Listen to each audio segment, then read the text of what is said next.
नमस्कार दोस्तों, महाकाल न्यूज में एक बार फिर से आप सभी का स्वागत है।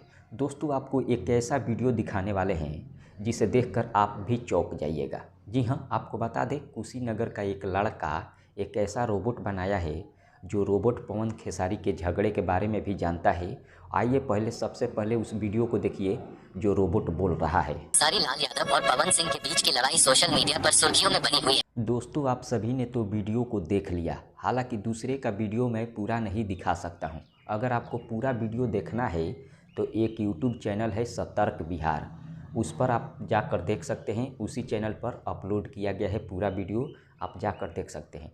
लेकिन इस वीडियो को देखकर यही लगता है कि यूपी बिहार में भी बहुत ही अच्छे अच्छे कलाकार लोग हैं, बहुत ही अच्छे अच्छे वैज्ञानिक लोग हैं।